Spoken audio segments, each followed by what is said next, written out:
you. Hang on. Happy? That's okay. You can record it. Yep. Want you to be happy. Ladies and gentlemen, not too often I get to chat to a real live rock star, and I'm as pleased as punch to talk to Jason Singh. G'day, Jason. Good morning. How you doing? Really, really well. Well, from taxi ride to solo stuff to the Hawkesbury flood relief concert. It's been a fun ride by the looks of it, if your videos are anything to go by. Did you watch the one from a couple of weeks ago? Did you? Yeah, sure. Yeah. Do you want to tell us a little bit about what you've been doing with the tour? We'll just wriggle our way through what's been going on. Yeah. Well, I've been out touring since March. I'm doing a tour called Jason Singh Plays Taxi Ride, the Hits, Bits and Beyond tour. And it's, I guess, last year's sort of lockdown and time to reflect on the 20 plus years I've had in the music business, as I sort of had a brand new discovery of all these great songs that the band had, you know, aside from the big singles and stuff that, and it sort of pushed me into wanting to get out and play them for people. Like a lot of the original fans and stuff really love some of those early B-sides and rare songs that we used to play. And yeah, I've been sort of, you know, working my way across the country and stopping in all sorts of crazy places. And last weekend, as part of an initiative in the Murray-Darling Basin, the water crisis over there, and there's a group called Beef It Up Australia who help rural communities have some nights out and some entertainment and bring attention to the crisis. So as part of that, at the start of the tour, I agreed to do 4 rural towns, and that was up to them. They were sort of in a competition to pick the towns, and yep, it was rural. Last weekend we went from Melbourne to Mildura to Menindee to Moolameen. No, the other way around. Moolameen, then Menindee, and then back to Mildura via somewhere else, via Broken Hill, and then back to Mildura, and then back to Melbourne. So it was a hell of a weekend. It was like 1,500 Ks. But, you know, I did enjoy the drive, and I documented every hour, sort of the process of getting from my house to visit some people that have. One of the pubs had never had entertainment before. That's how like regional they are. So it was amazing. It was really cool, actually. Like, it was hard work, obviously, but it was really, really cool. And the tour has been going fantastically up until now. So fingers crossed it can continue. Well, those people must have really appreciated seeing you, but the people in the Hawkesbury will really appreciate the entertainment that the boys from Dinner by the River have organised. June 6th, all the money's going to Rotary, going to be at the Governor Phillip Park. Some of these bands, I bet you've ran into them before. Shannon Knoll, Dragon, maybe not so much. Thirsty Merc. Have you ever had a night out with the Thirsty Merc boys? I've got I do a side brand, a project called the Voices Supergroup, and both Shannon and Ray are members of that group, where we go into places and we pick different lineups to sing all our hits together. So yeah, I've worked with them quite a bit, especially Shannon. I've worked with him quite a lot, and Mark Gable. He was one of the original voices. And some real legends in there in the Dragon and Eurogliders. From my youth, they loomed large.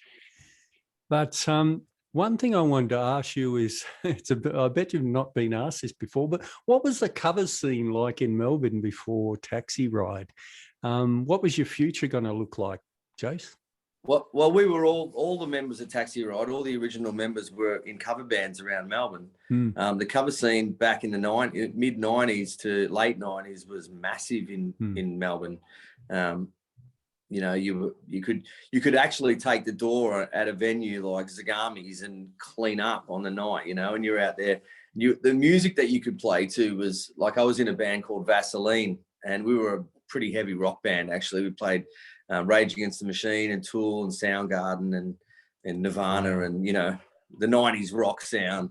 And it was, it was very fun to play those kind of tunes. I think it's changed quite a bit now, and there's the staples from, used to be like Killing in the Name Of and those kind of big rock songs, and now it's, Jesse's Girl and that kind of more lighthearted covers thing, I think. But yeah, the cover scene was and probably still is really big. I mean, for me, it was a really good way to learn how to write songs, because every night you just played hit songs, for the crowd. That's what everyone wanted to hear. So it was a good way to sort of learn the structure of a song, and it helped me in the long run, I guess, with my songwriting and stuff.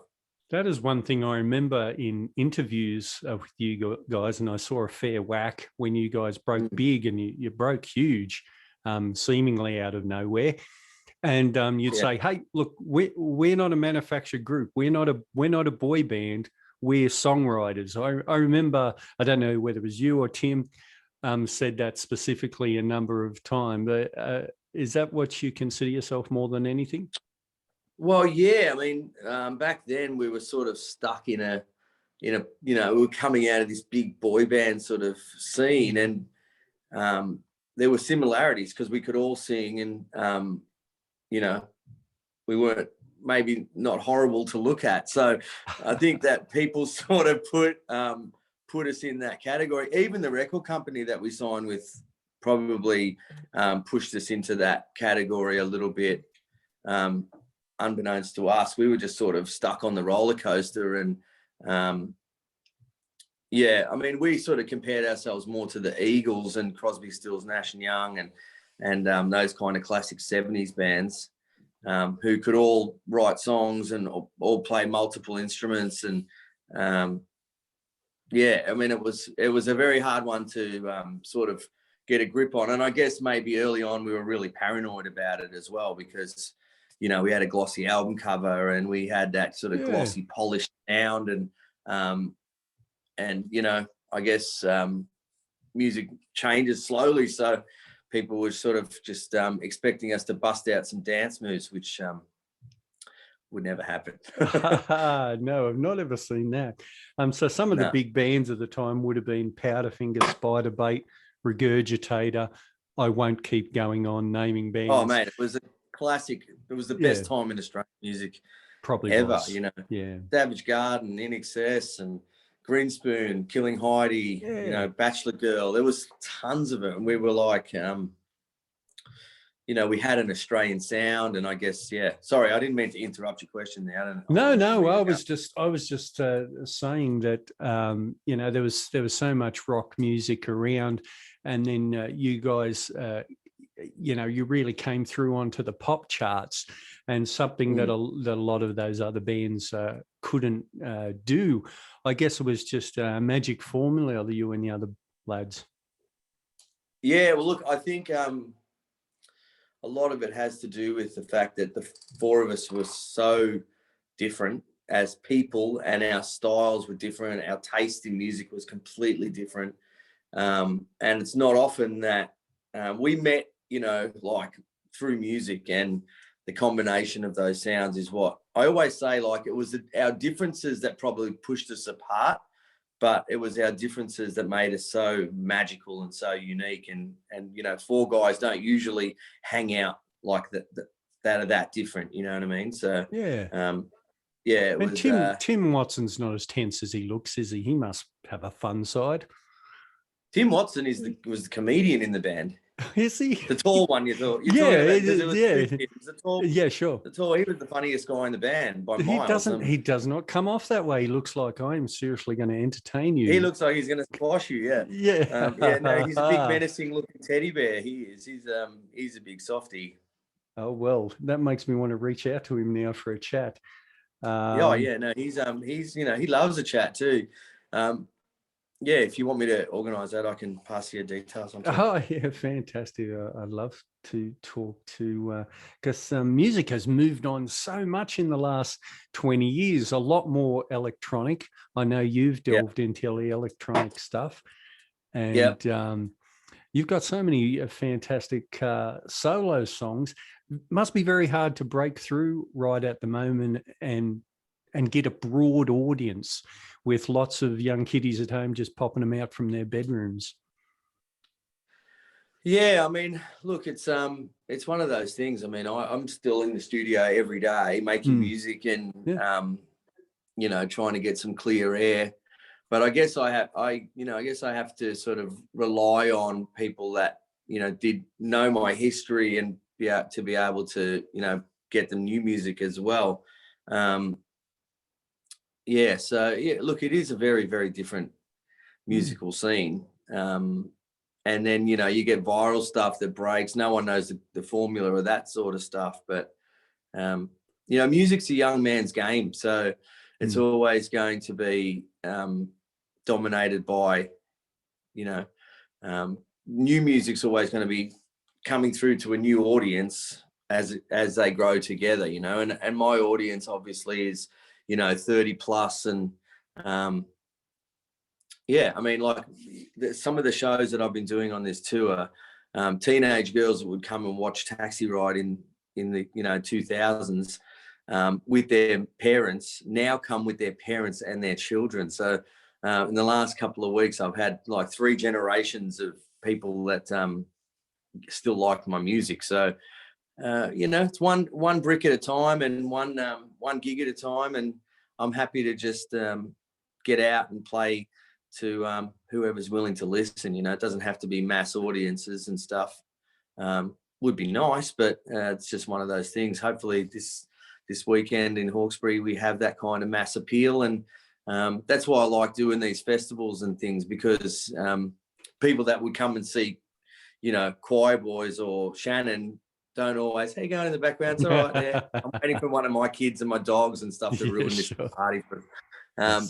But people like those, you know, their fans wouldn't necessarily come and see me or have been into Taxi Ride. So it's a good way to win new fans, obviously. But it's a real sort of what do I describe it to? It's like it's a real challenge because you're surrounded by your peers that you respect and look up to as well. And so you want to set a pretty high standard, especially where I'll be playing somewhere. I've sort of, you know, I've got to step it up and then leave the stage going, you know, top that. Top that. Yeah. And are you playing solo? I'm playing with the keyboard player as well. We've got loops and keyboards, and it sounds pretty full. So yeah, left-handed bass and right-handed keys and loops and acoustic and vocals. Hey, that sounds awesome. And is that the way you've been playing recently, just with one other, or? Yes, it has been. I've been switching out 2 friends of mine that play keyboards because there's so many dates on the tour, and it's been a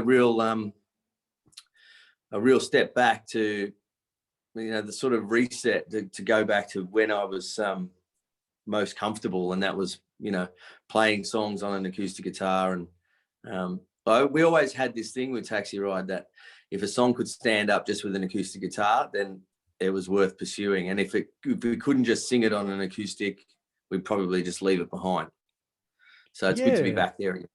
Yeah, the big Taxi Ride hits were really fantastic and really well crafted.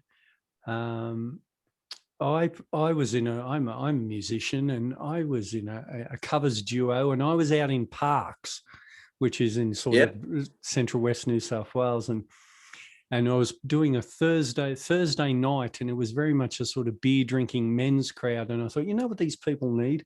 A little bit of Taxi Ride to get Taxi Ride. But you know what, Chase, you know, they didn't need some Taxi Ride. that particular. Sorry about that.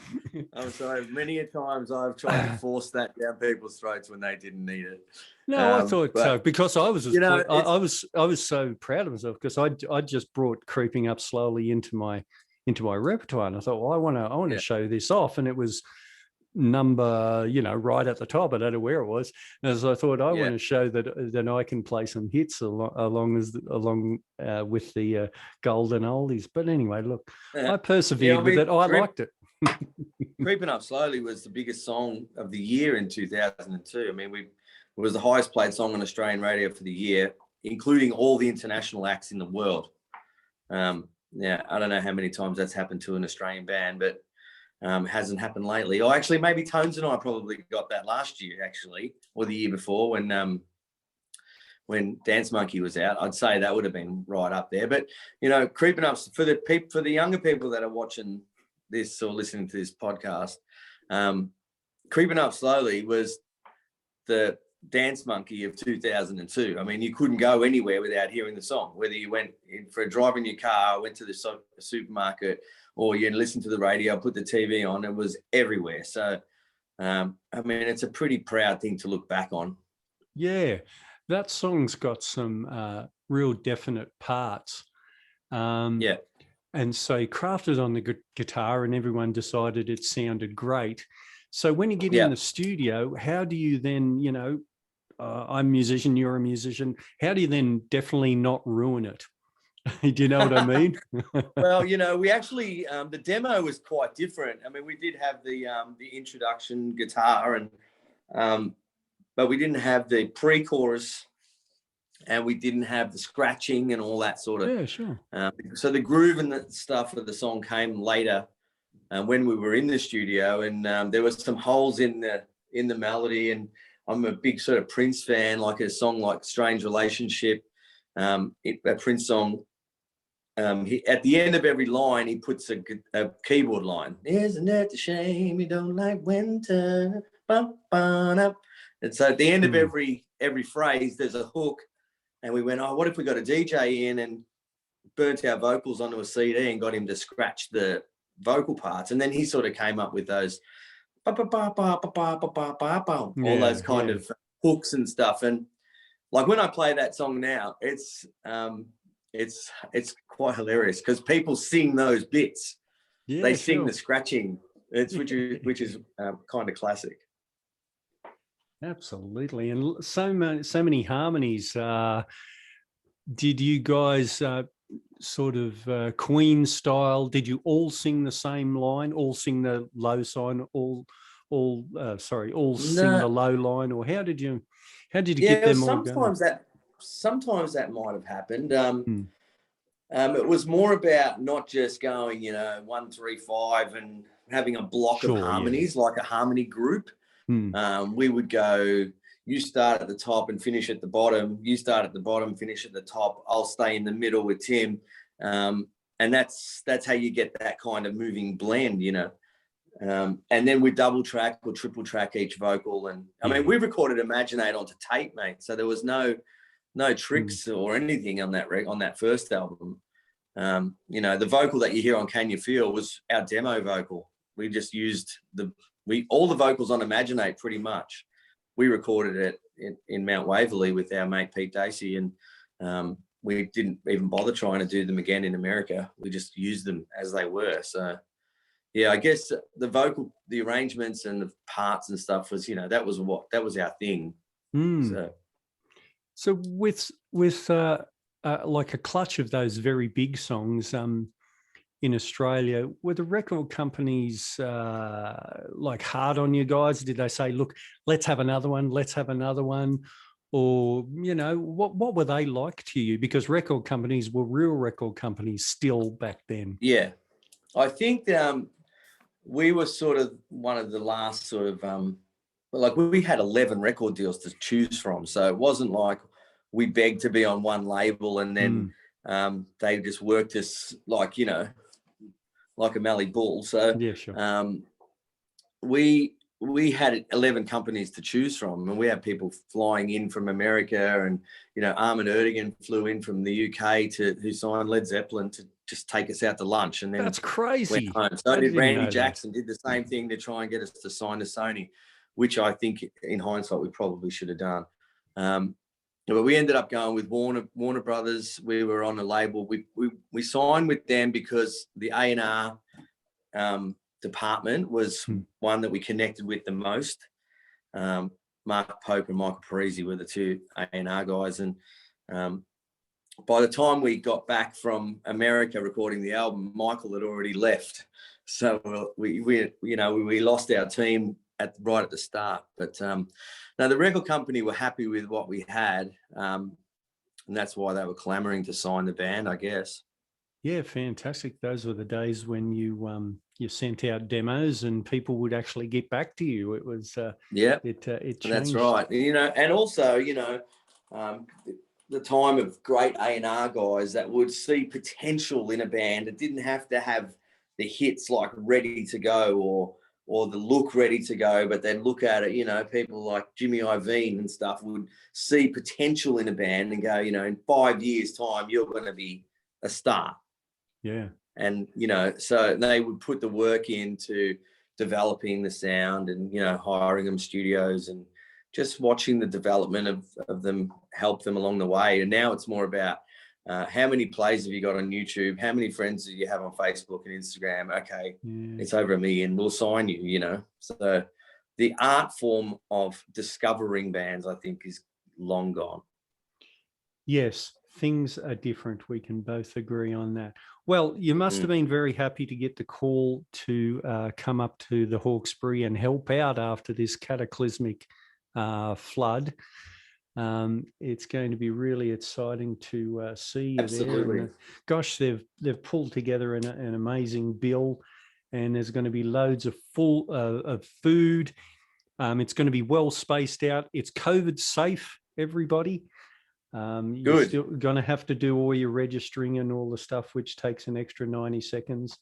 I seen Tones and I last week, or was it the week before? Anyway, I've seen Tones and I. She was fantastic. Go and see Tones and I if you get a chance, Jason. I will do that.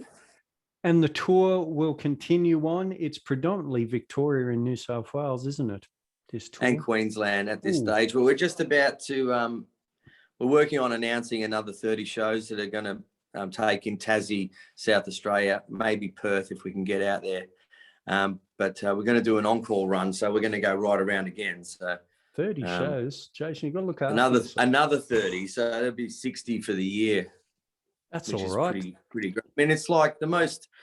I'm blessed that people still are interested in what I'm doing. They still love the band. They want to hear the songs. So I want to play the songs. It's perfect. So and you have a voice is a muscle, and you want to stay match fit, don't you?